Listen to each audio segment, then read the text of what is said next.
সাবেক রাষ্ট্রপতি শাহাবুদ্দিন তিনি তো এখন সাবেক আহ, তাকে নিয়ে যে কথাটি এখন বারবার উঠছে যে তাকে বিচারের মুখোমুখি করার বিষয়টি, আপনার দৃষ্টিতে তাকে বিচারের মুখোমুখি করার সুযোগ আসলে কতটুকু? না, এখানে যদি সংসদ যদি চায় অবশ্যই সেটা করতে পারে, এটা এমন কিছু না। সেক্ষেত্রে ল মিনিস্টার কিছু এক্সপ্লেনেশন লাগবে, ওনার হয়তো বা কিছু এন্ডোর্সমেন্ট লাগবে।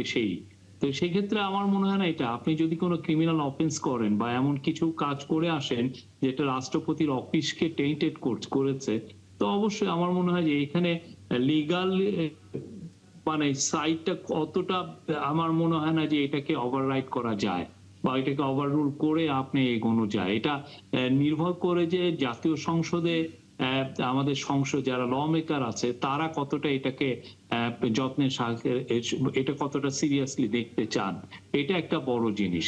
আর কিছু কিছু লিগাল ইস্যু আছে, আমরা জানি যে প্রেসিডেন্ট অনেক ক্ষেত্রেই প্রেসিডেন্ট প্রোটেক্টেড থাকেন, তাকে লিগালি অনেক কিছু ফেস করতে হয় না। বাট এটা আমার মনে হয় যে সংসদ যদি চায় সেটা করতে পারে, কেন সংসদ তো একটা সিটিং প্রেসিডেন্টকে ইমপিচও করতে পারে, এমন তো না। তো সেই জন্য সংসদ কি করবে সেটার উপর ডিপেন্ড করে। আর প্রেসিডেন্ট শাহাবুদ্দিন চুপ্পু তো স্বৈরাচারের দোসর ছিলেন, তার আমলে উনি অনেকগুলো তার বিরুদ্ধে অনেক বড় বড় অভিযোগ, ইসলামী ব্যাংকে উনি এস আলমে যে অভিযোগ যে এস আলম তাকে ইসলামী ব্যাংকে এনে বসিয়েছিল যাতে পুরো ইসলামী ব্যাংক তখন বাংলাদেশের লার্জেস্ট ব্যাংক, এবং বাংলাদেশের যে প্রাইভেট সেক্টরের যে গ্রোথের সাথে ইসলামী ব্যাংকের একটা ভালো সংযোগ ছিল, মানে তার দ্বারা এই ইসলামী ব্যাংকের দ্বারা বাংলাদেশের প্রাইভেট সেক্টরের গ্রোথ হয়েছিল। তো সেই ব্যাংকটাকে যে ভয়ানক রকমের যেই একটা নন পারফর্মিং লোনের একটা রেট, মানে এটাকে পুরো ব্যাংক রবারি, ব্যাংক ডাকাতি হয়েছে, এবং এই ডাকাতিতে ওনার কি রোল ছিল সেটা একটু খতিয়ে দেখা উচিত। এট দ্য সেম টাইম উনি অ্যান্টি করাপশন কমিশনে ছিলেন, ওইখানে ওনার কি রোল ছিল সেটাও খতিয়ে দেখা উচিত। এবং তারও আগে আপনি জানেন কিনা যে আপনার 2009 সালে উনি একটা প্রোব কমিটি লিড দিয়েছিলেন, সে তারা ওই 2001 থেকে একের ইলেকশনের পরে যে ভায়োলেন্স সেটাকে একটু খতিয়ে দেখার জন্য উনি ওনার যে রিপোর্টটা করেছিলেন, এটা ভয়ানক রকমের একটি, আমি বলবো যে বায়াস একটা রিপোর্ট। এটার পুরো রিপোর্টটার মূল কাজই ছিল যে বিএনপি গভর্নমেন্টকে বা বিএনপি তৎকালীন বিএনপি সরকারকে 2001 থেকে 6 তাকে একটা কাঠগড়ায় দাঁড় করানো। পুরোটা আপনি যদি ওই রিপোর্টটা পড়েন, যেখানে ইলেকশনের পরের ভায়োলেন্স দেখার কথা, ওরা ইলেকশনের পরের ভায়োলেন্স না দেখে 2001 থেকে 2018 মাস ধরে তারা ভায়োলেন্স দেখেছেন, এবং পুরোটা টার্গেটেড একটা প্রোব রিপোর্ট ছিল, উনি এটা নেতৃত্ব দিয়েছেন। তো এই জায়গাগুলো প্রেসিডেন্টকে পুরোপুরি ভাবে প্রেসিডেন্টের এই পুরো রোলগুলো, কারণ আমরা প্রেসিডেন্সিয়াল পদটাকে আমরা সম্মানের চোখে দেখতে চাই।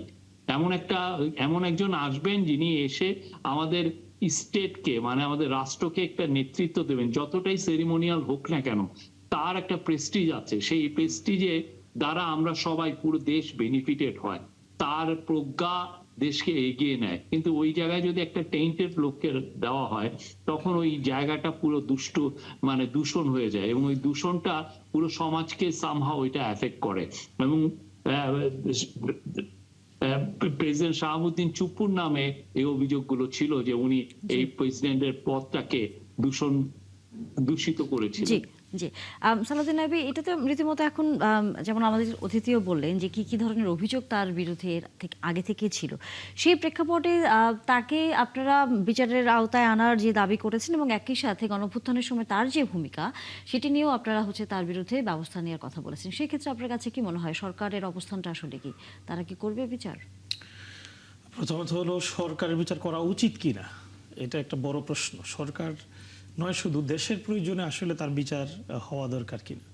দেখুন, শাহাবুদ্দিন সাহেব কেন এই সময় তাকে পদত্যাগ করতে হলো, অনেকগুলো কথা, অনেকগুলো গুঞ্জন আছে। যদিও মানে মেজর কজ হিসেবে দেখানো হয়েছে যে তিনি অসুস্থতার বিষয়টি হঠাৎ করে গতকালকেই হয়নি, এটা আগে থেকেও ছিল। এবং আমার কাছে মনে হয় না যে অনেকে বলছেন এটি রাজনৈতিক অসুস্থতা। হ্যাঁ, অনেকেই বলছেন যেটা দেখানো হয়েছে। আসলে তিনি যতটা না অসুস্থ তা দেখানো হয়েছে, বা অসুস্থ থাকতেও পারে, কিন্তু এটা ছিল বিএনপির ইচ্ছা।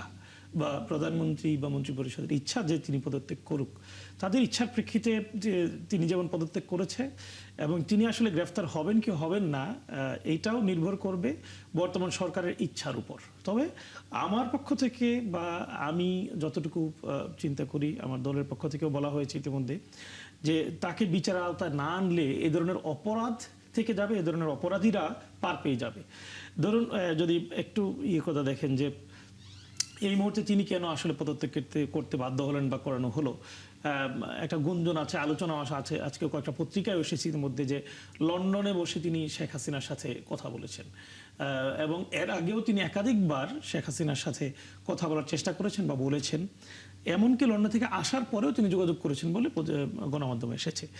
এই যে ফেসিবাদের সাথে এখন পর্যন্ত যোগাযোগ রাখা, এটা খেয়াল করে দেখেন, ফেসিবাদের সময় যারা যে দায়িত্বে ছিল প্রায় সকলেই সেই দায়িত্ব থেকে মানে দেখা যায় যে চলে গিয়েছে, তারা কেউ দায়িত্ব পালন করেনি। এমনকি বাইতুল মোকাররমের ক্ষতি পর্যন্ত চলে গেছে, একমাত্র শীর্ষস্থানে এই শাহাবুদ্দিন চুপ্পু সে ছিল, এবং সে এখান থেকে বসে হাসিনার সাথে যোগাযোগ করা খুব বেশি অস্বাভাবিক কিছু না।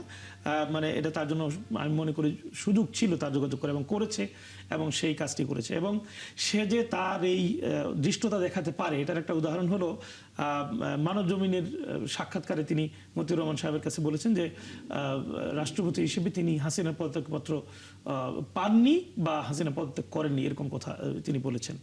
এই কথাটা যদি কোনো কারণে কোনো সময় তিনি এস্টাবলিশ করতে পারেন, তাহলে তো বাংলাদেশে সাংবিধানিক যে মানে শূন্যতার কথা বলা হচ্ছে, একটা বড় শূন্যতা, বড় বৈধতার প্রশ্ন হয়ে দাঁড়াবে তখন, যে এই আসলে পদত্যাগের প্রক্রিয়াটা হয়েছিল কিনা। এই সুযোগটা তখন হবে যখন শাহাবুদ্দিন তার সুযোগটা সে পাবে, সে যদি করতে পারে।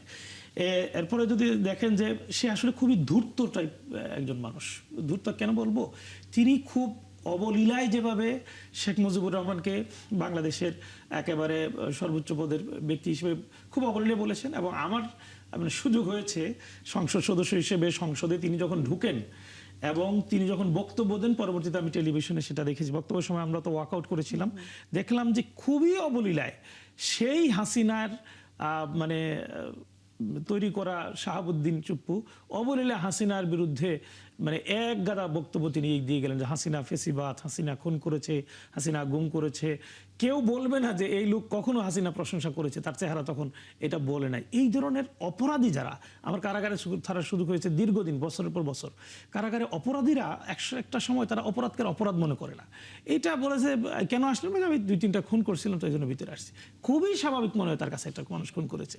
এরকম মিথ্যাবাদী, ধূর্ত, চালাক, প্রতারক টাইপের মানুষ যারা, তারা যখন একজনের পক্ষে বলে বা আরেকজনের বিপক্ষে বলে, আপনি পার্থক্য তুলে ধরতে পারবেন না, এই করতে পারবেন না। এই ধরনের ধূর্ত লোক ভবিষ্যতেও বাংলাদেশের শীর্ষস্থানে চলে যাবে যদি তিনি বিচারের আওতায় না আসেন। খেয়াল করে দেখেন, এমনকি তিনি ইন্টারিমের সাথে এই 1.5 বছর কাটিয়েছেন। ইন্টারিম চলে যাওয়ার পরে তিনি বললেন যে ইন্টারিম আমাকে নানাভাবে অসহযোগিতা করেছে, আমাকে পর্যাপ্ত সহযোগিতা করেনি। এটার বিরুদ্ধে বলতেও সে সামান্যতম দ্বিধা করে নাই। তিনি আসলে অপরাধী কেন, খেয়াল করে দেখেন, শেখ হাসিনা যে অপরাধী এটা তো আর কেউ দ্বিমত করার কথা না, মোটামুটি সবাই একমত। আর শেখ হাসিনার শীর্ষ পদের জন্য পছন্দ কোনো অপরাধী হবে না, এটা মানে স্বাভাবিক না। তার পছন্দগুলো অপরাধীরাই হবে, খুব স্বাভাবিক। আমি খেয়াল করে দেখবেন, তিনি ইতিমধ্যে শফিক সাহেব বলেছেন, আমি একটা গণমাধ্যমে আজকে পাইলাম যে তিনি ছাত্রলীগ করা অবস্থায় ত্রাণের দুধ চুরির দায়ে কারাগারেও ছিলেন। সেই সময় তিনি এই ধরনের অপরাধে সম্পৃক্ত। দুদকে থাকতে তিনি দুর্নীতি করেছেন।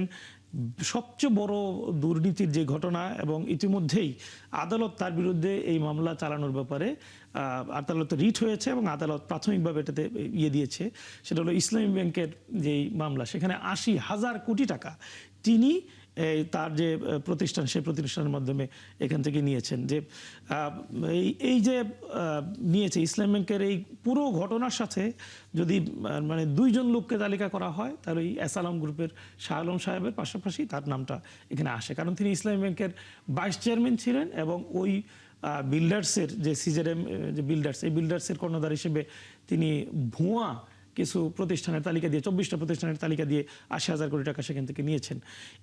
এইটা যে মানে এ ধরনের ভুয়া প্রতিষ্ঠান ছিল, অবৈধ লেনদেন ছিল, এটা বাংলাদেশ ফিনান্সিয়াল ইন্টেলিজেন্স ইউনিট এটি ইতিমধ্যে প্রমাণ করে একটা প্রতিবেদন দাখিল করেছে ইয়েতে, কোর্টে। সুতরাং শুধু এইটাতেই যদি তার বিচার হয় তাহলে খুব স্বাভাবিকভাবে তাকে বিচার আওতা আনা দরকার। এখন প্রশ্ন হলো আসলে তিনি যে ঔদ্ধত্যের সাথে সাংবাদিকদের বলেছেন যে কিসের বিচার, কিসের মামলা, কিসের কোর্ট, 51 দ্বারা তারা পড়ে দেখুক 51 দ্বারায় কি বলা হয়েছে, 51 ধারার ব্যাপারে সে এতটা আশাবাদী কেন। আমার কাছে মনে হয় কেউ না কেউ তাকে আশ্বস্ত করেছে যে আপনাকে 51 দ্বারায় সুরক্ষা দেওয়া হবে। তবে ইতিমধ্যেই কয়েকটা গণমাধ্যম বেশ কয়েকজন আইনজ্ঞদের সাথে কথা বলেছে, সুপ্রিম কোর্টের বিজ্ঞ আইনজীবীদের সাথে কথা বলেছেন। তারা বলেছে যে 51 দ্বারা শুধুমাত্র রাষ্ট্রপতি থাকাকালীন সময়ে এবং রাষ্ট্রপতি হিসেবে তিনি যে কার্যাবলী সম্পাদন করার কথা সেই জায়গায় যে কাজগুলো সেখানে তাকে সুরক্ষা দেয়, এ কথাটা কিন্তু বলেছেন। এর আগে বা পরে তিনি যদি কোনো অন্যায় করে থাকেন তাহলে তাকে গ্রেফতার করা যায়, বিচার আওতা আনা যায়। সেক্ষেত্রে শফিক সাহেব বলেছেন যে আইনমন্ত্রী বা সংসদের একটা ইচ্ছার ব্যাপার আছে, এটা খুব বাস্তব। আমরা দেখি যে এর আগেও হোসেন মোহাম্মদ এরশাদ, তিনি তো রাষ্ট্রপতি ছিলেন বাংলাদেশের, তিনি কিন্তু মানে 1990 সালে ক্ষমতাচ্যুত হওয়ার পরেই প্রায় 6 বছর টানা কারাগারে ছিলেন। পৃথিবীর বিভিন্ন দেশে, দক্ষিণ কোরিয়ার পার্ক গুন, তিনি 2017 সালে গ্রেফতার হয়ে দীর্ঘদিন কারাগারে ছিলেন। পাকিস্তানের সাবেক রাষ্ট্রপতি নওয়াজ শরীফ, তিনি কারাগারে ছিলেন। দক্ষিণ আফ্রিকার জ্যাকব জুমা, তিনি রাষ্ট্রপতি ছিলেন, তিনি কারাগারে ছিলেন। সুতরাং মানে কারাগারে রাষ্ট্রপতি হইলেই সব গুনাহ মাফ, যা খুশি তাই করতে পারবে, এটা আসলে আমার কাছে মনে হয় না যৌক্তিক। তিনি হয়তো তার জায়গা থেকে যেই অহংকারী মনোভাব, উদ্ধত্যপূর্ণ আচরণের যে ওনার যে প্র্যাকটিস, সেই জায়গা থেকে তিনি এই কথাটা বলেছেন। আবু সাহেব আছেন, আমরা তার কাছে আসলে এই প্রশ্ন রাখতে চাই যে বিএনপি সরকারকে এই সাবেক রাষ্ট্রপতি শাহাবুদ্দিনের বিচার করবে? প্রথমে আমি বলি যে আমাদের আসলে দুর্ভাগ্য যে বাংলাদেশের রাষ্ট্রপতি হয়েছিলেন শাহাবুদ্দিন সাহেব, এবং আমাদের আরো দুর্ভাগ্য যে আজকে এসে আমরা তাকে নিয়ে আলোচনা করতে হচ্ছে। তার অতীতটা যদি আমরা দেখি, তিনি দুদকের একজন কমিশনার ছিলেন, এমনকি চেয়ারম্যানও না। তিনি রাজনীতি করেছেন, ছাত্রলীগের রাজনীতি করেছেন, এমনকি সেখানটাতেও কিংবা আওয়ামী লীগের রাজনীতিতেও তিনি কোনো প্রোফাইল পদে ছিলেন না, এবং তার বিরুদ্ধে প্রচুর দুর্নীতির অভিযোগ আছে। এবং তার যে ব্যক্তিগত আচরণ, তার যে দৃষ্টিভঙ্গি, সেটাও অত্যন্ত অত্যন্ত ক্ষুদ্রতা এবং হীনমন্যতার লেভেলে।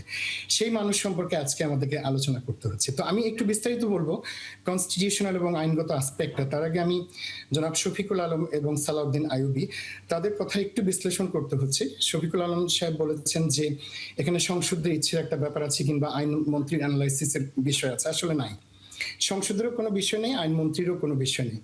কারণটা হচ্ছে কি, কনস্টিটিউশনের 51 ধারাটা যেটা বলছে সেটা হচ্ছে in the exercise of his office, যখন তিনি প্রেসিডেন্ট ছিলেন এবং প্রেসিডেন্ট হিসেবে উনি দায়িত্ব পালন করতে গিয়ে যে কাজগুলো করেছেন সেটার ক্ষেত্রে তার ইমিউনিটিটা আছে। এটা আমি আরেকটু বুঝিয়ে বলি। দেখেন, বাংলাদেশে যেটা হয় সেটা হচ্ছে যে সরকারের যে কোনো কার্যক্রম কিন্তু রাষ্ট্রপতির নামে হয়, এবং আপনারা জানেন রাষ্ট্রপতি শুধু নিজের ইচ্ছেতে দুটো কাজ করতে পারেন, একটা হচ্ছে প্রধানমন্ত্রী এবং প্রধানমন্ত্রী নিয়োগ দেওয়া, একটা হচ্ছে প্রধান বিচারপতি। এর বাইরে সবকিছুতেই তাকে আপনার সরকারের পরামর্শ নিয়ে কাজ করতে হয়। তো এখন যেটা হচ্ছে একটা আইন প্রণয়ন হলো, আপনি দেখবেন যে সেটা রাষ্ট্রপতির নাম।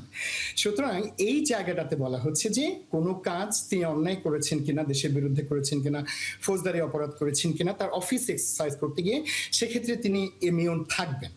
কিন্তু রাষ্ট্রপতি থাকা অবস্থাতেও, এই কথাটা আপনারা একটু মনোযোগ দিয়ে শোনেন, রাষ্ট্রপতি থাকা অবস্থাতেও উনি অফিসে আছেন, ওই অবস্থাতেও তিনি যদি কোনো ফৌজদারি অপরাধ করে থাকেন তাহলে সেটার জন্য পরবর্তীতে তার বিরুদ্ধে ক্রিমিনাল প্রসিডিংস আনা যাবে। এটা শুধুমাত্র সরকার আনতে পারবে তা না, সালাউদ্দিন আইয়ুবী সাহেবের ইনফরমেশনের জন্য বলছি, এটা যে কেউ ভুক্তভোগী আনতে পারে। সালাউদ্দিন আইয়ুবী অনেকগুলো উদাহরণ দিয়েছেন, আমি একমত সেই উদাহরণগুলোর সাথে। এমনকি আমি যুক্তরাষ্ট্রের উদাহরণটাও দিই, এটা অনেক শক্তিশালী উদাহরণ।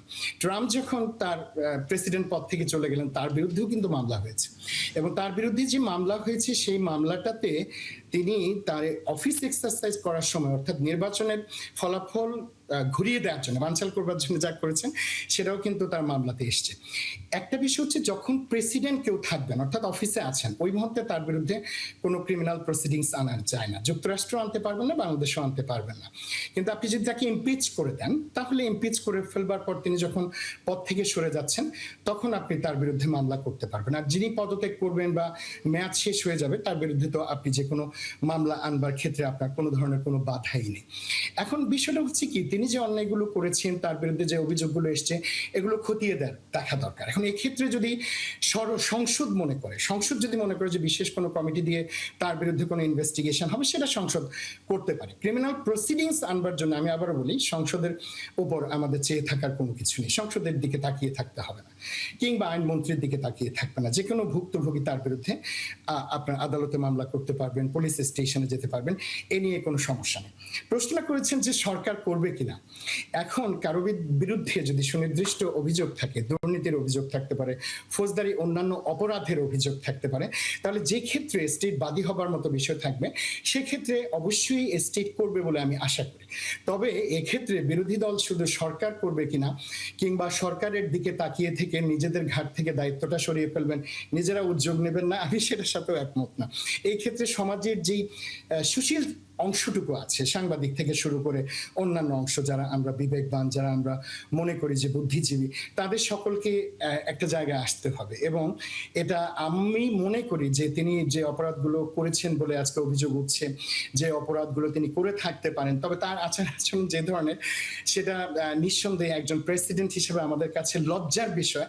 যে তিনি, আমি ঠিক জানি না যে এটা 100% অথেন্টিক কিনা, কিন্তু আমি দেখেছি যে উনি ওনার যে পেজ কিংবা প্রোফাইল থেকে একজন সাংবাদিককে প্রশংসা করছেন অ্যাট্রাকটিভ, ইন্টারেস্টিং হিসেবে। তো এটা একজন রাষ্ট্রপতির সাথে যায় না। সবকিছু মিলিয়ে যদি বলতে হয়, আজকে তিনি পদত্যাগ করেছেন। সালাউদ্দিন আইয়ুবী একটা নিজস্ব বয়ান তৈরি করবার চেষ্টা করেছেন যে তাকে এই করা হয়েছে, ওই করা হয়েছে, সে কারণে পদত্যাগ করা হয়েছেন। এত কিছুতে আমাদের যাবার তো দরকার নেই, তিনি পদত্যাগ পত্র জমা দিয়েছেন, এটাই হচ্ছে বাস্তবতা। তবে দুর্ভাগ্যের বিষয় হচ্ছে ওই পদত্যাগ পত্রটাতেও 16টা ভুল আছে। স্পিকারের যে বানানটা, নামের যে বানানটা, সেটা সহ। তো এই ঘটনাটার পুনরাবৃত্তি ঘটুক, এ ধরনের একটা অবস্থা ভবিষ্যতে তৈরি হোক, এমন একজন প্রেসিডেন্টকে নিয়ে আমাদের কথা বলতে হয় যার পদত্যাগ পত্রে 16টা বানান ভুল কিংবা আপনার সিকোয়েন্স ভুল থাকে, সেটা যেন না হয়। শফিক ভাই একটা কথা বলেছেন যে রাষ্ট্রপতি, দেখুন অলংকারিক বাংলাদেশের প্রেক্ষাপটে, এটা আমি মানি, সকলকে মানতেই হবে অলংকারিক। একটা সময় শাহাবুদ্দিন সাহেব বলেছিলেন যে কবর জিয়ারত এবং কিছু অনুষ্ঠানের উদ্বোধন ছাড়া রাষ্ট্রপতির আর কোনো কাজ থাকে না। কিন্তু বাস্তবতা হচ্ছে রাষ্ট্রপতি এমন একটা ব্যক্তিত্ব, সংবিধান তাকে বলে দিচ্ছে যে বাংলাদেশের প্রথম ব্যক্তিটা হচ্ছেন রাষ্ট্রপতি।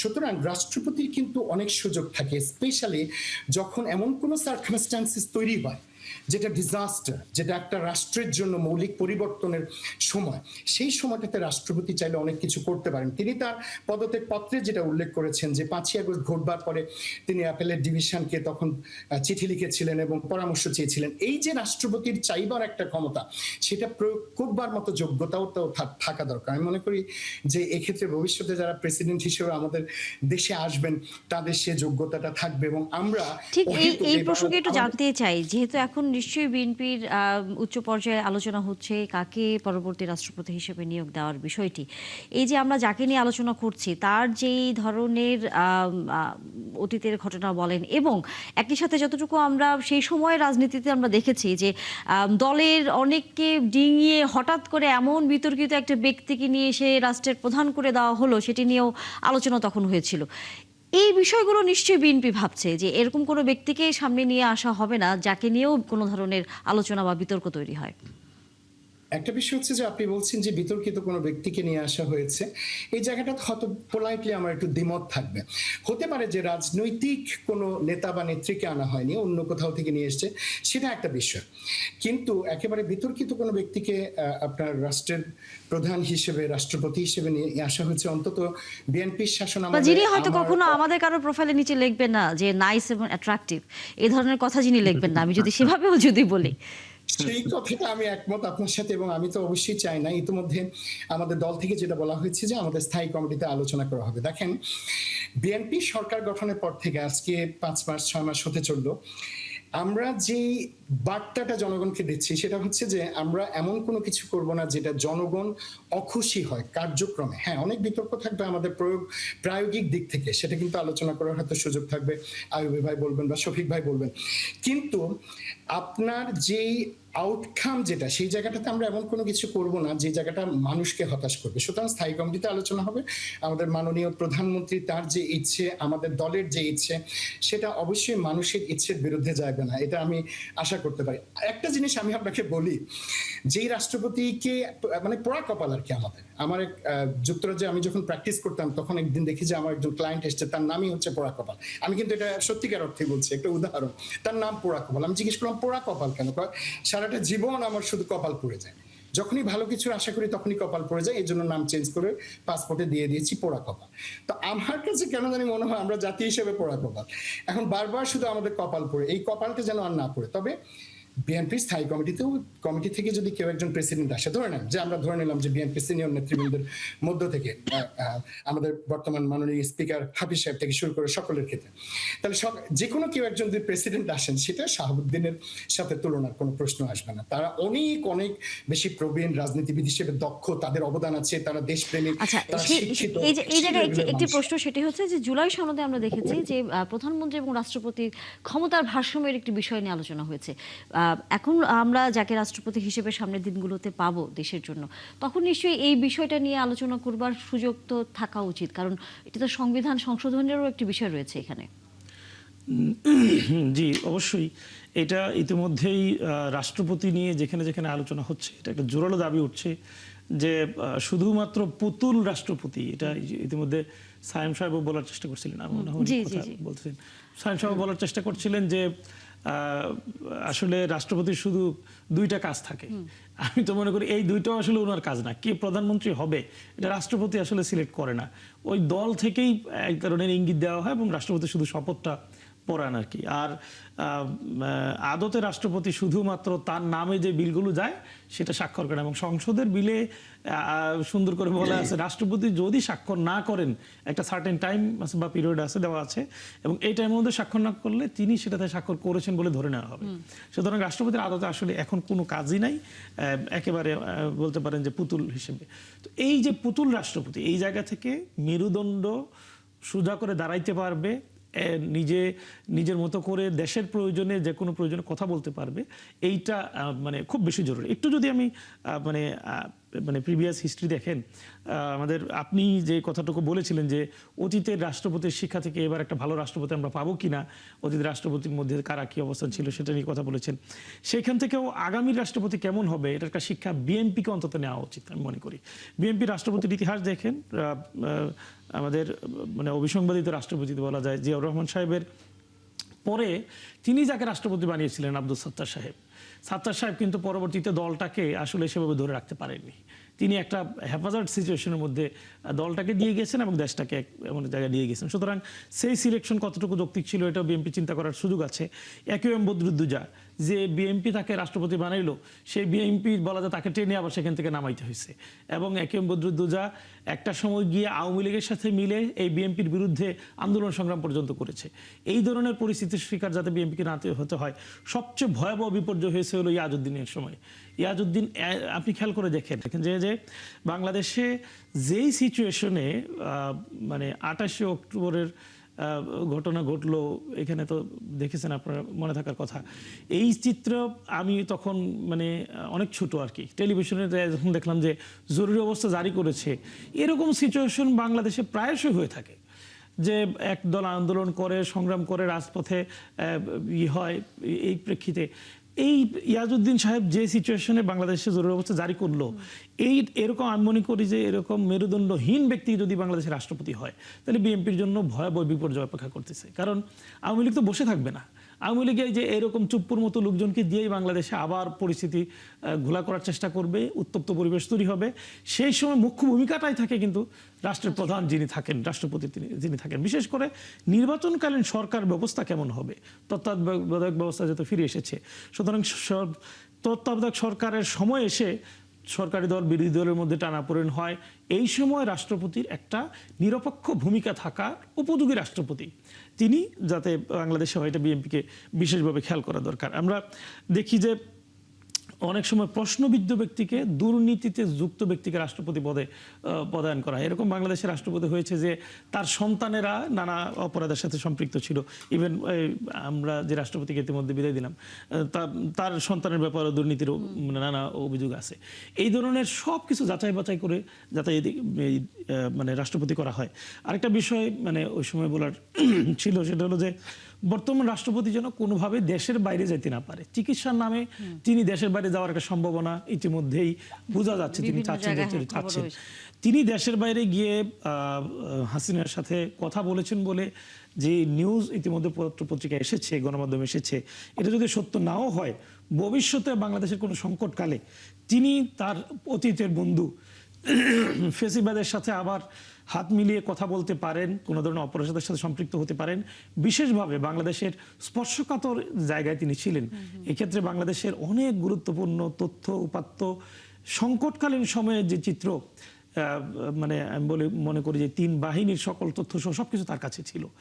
এবং তার যেই গণভবনের বঙ্গভবনের যারা ছিল তারাও তো ওই ফেসিবাদের লোকজন দিয়েই তিনি এটাকে সাজিয়েছিলেন।